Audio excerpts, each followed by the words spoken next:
Saya ingin mengingatkan diri saya dan teman-teman sekalian statement yang menarik dari Ibnu Qayyim rahimahullah. Ibnu Qayyim pernah mengatakan, saya selalu senang dan tenang. Saya selalu senang dan tenang melalui kehidupan dunia ini karena dua hal. Yang pertama adalah saya selalu senang dan tenang karena saya tahu ajal saya sudah ditentukan oleh Tuhan saya.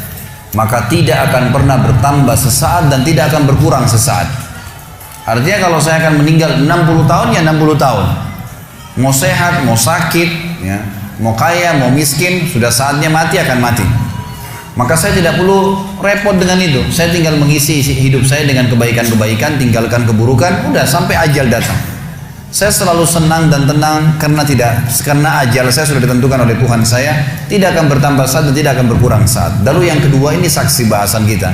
Dia mengatakan saya selalu senang dan tenang karena rezeki saya tidak akan diambil oleh orang lain. Teman-teman sekalian, garis bawahi satu hal.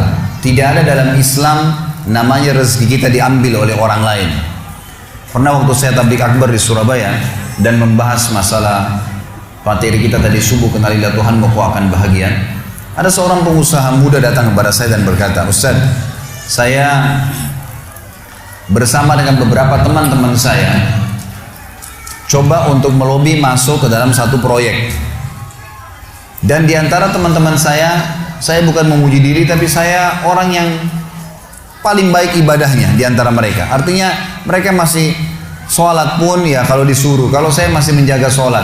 Tapi anehnya Ustaz, pada saat proyek tersebut sudah didapatkan, teman-teman saya semua dapat kecuali saya nggak dapat. Gimana cara memahami ini? Sementara saya tahu benar bagaimana ibadah mereka yang kurang kepada Allah Subhanahu wa ta'ala. Lalu saya jawab, itu belum rezeki Anda. Itu aja jawabannya. Itu belum rezeki Anda. Kalau rezeki Anda pasti akan datang. Nggak akan kemana-mana itu kalau sudah rezekinya. Apalagi yang berhubungan dengan rezeki mutlak tadi yang saya jelaskan. Saya pernah teman-teman sekalian beli makanan. Saya sangat senang dengan makanan itu. Di Jawa Timur, di Surabaya tempat ada madu mongso, jadi manis, enak gitu. Saya sering beli kecil, ketan ya. Saya beli sekitar 50 biji kena kecil-kecil. Sering saya bawa dari Surabaya ke Jakarta. Saya sempat beli, kemudian saya sambil nunggu pesawat akan take off 1 jam lagi Surabaya ke Jakarta, saya taruh di lounge, lagi duduk sambil nunggu waktu, saya buka laptop sambil saya ngetik-ngetik ceramah. Karena asyiknya ngikutin ceramah, saya lagi edit, saya lagi perbaikin, terus dipanggil. Setelah itu 45 menit dipanggil, 5 menit kemudian dipanggil, suruh naik pesawat. Saya buru-buru matikan laptop, saya tutup lalu saya jalan. Saya lupa tuh kresek saya yang ada isinya makanan tadi. Saya ingatnya nanti setelah tiba di Bandara Jakarta. Perasaan tadi selain laptop ada yang saya pegang yang lain nih gitu. Mana nih kreseknya? Oh, makanan saya ketinggalan. Tapi karena saya sudah tahu teorinya, ternyata memang madu mongso itu bukan rezeki saya. Rezekinya orang yang di situ. Pernah nggak teman-teman beli makanan, kalau yang sudah punya anak kecil di rumah, beli makanan taruh di kulkas niatnya mau makan besok. Besok kita buka sudah dimakan. Gitu.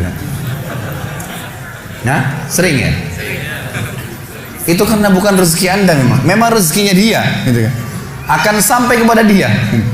Kalau yang sifatnya mutlak pasti sampai ke dia. Bagaimanapun caranya akan sampai ke dia. Gitu. Jadi kita harus pahamin berhubungan dengan rezeki masalah ini.